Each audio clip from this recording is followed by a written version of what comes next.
Hey, it's Jamie, and today I'm doing a review of The Maker's Diet by Jordan S. Rubin.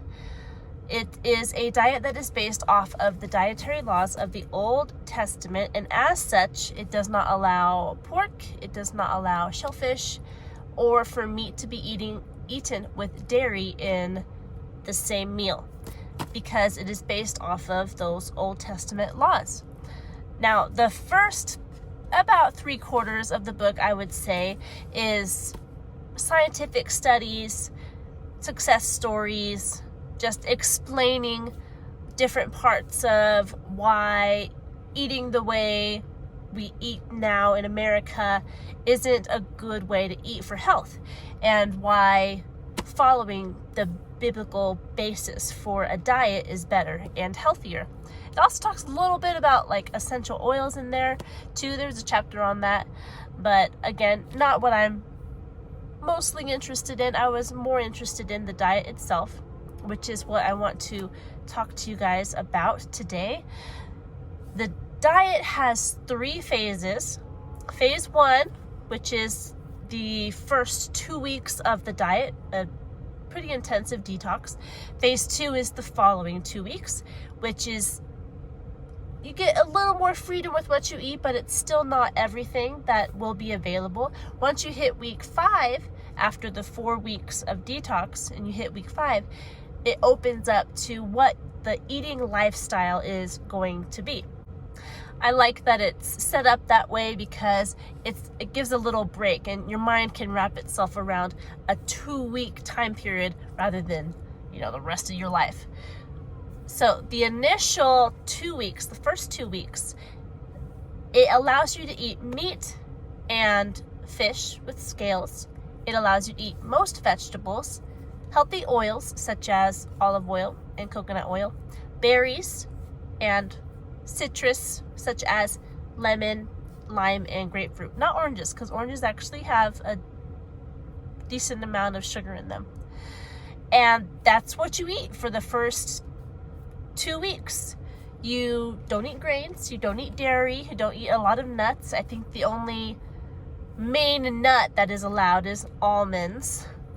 But you figure out these meals to get you through the 2 weeks. In the last quarter of the book, it actually has a how-to section of how to get through these phases. It has 4 days of examples if you want to follow those. It also has a few pages of recipes that can help you put together meals for those first 2 weeks.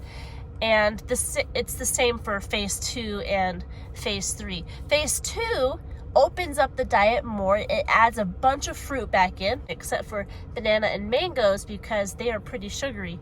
As far as vegetables go, you have most of the vegetables except for white potatoes, because again, white potatoes have a lot of starch, a lot of sugar in them.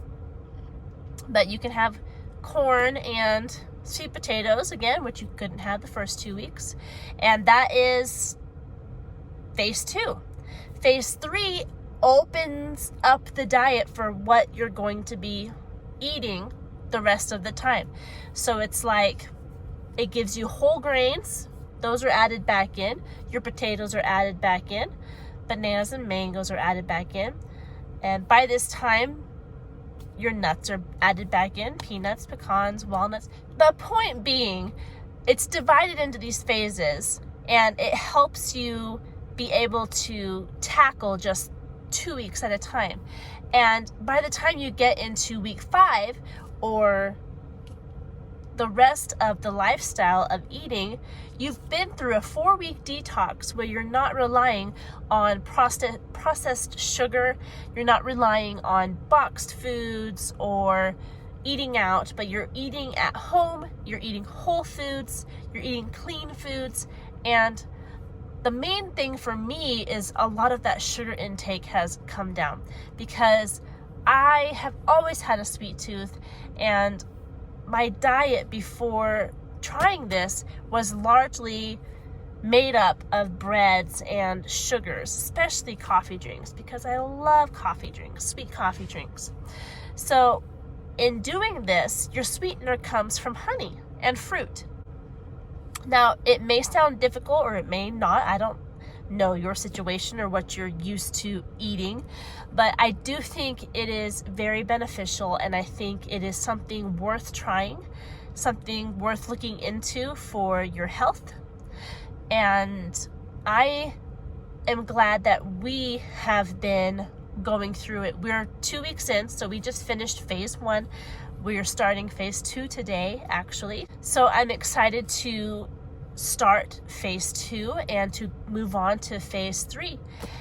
And it's just something that I think we will try to continue with long term.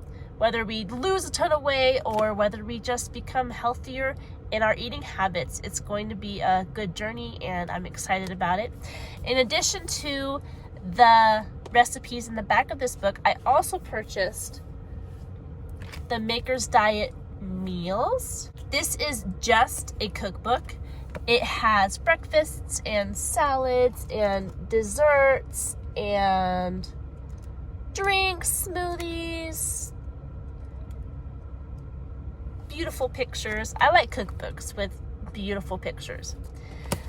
But I have been using recipes from both of these, the cookbook and the back of the actual Maker's Diet book. And it has been very helpful because a lot of times when you're not used to eating a certain way, it's hard to come up with meals that are according to the guidelines of the diet. So it was helpful to have these to kind of guide the way. I hope you think about doing it, whether you decide to do it yourself or not. It has been a good journey, and I'm excited for the journey to come. I hope you got something out of this book, maybe piqued your interest a little bit, and I will talk to you in our next video. Bye.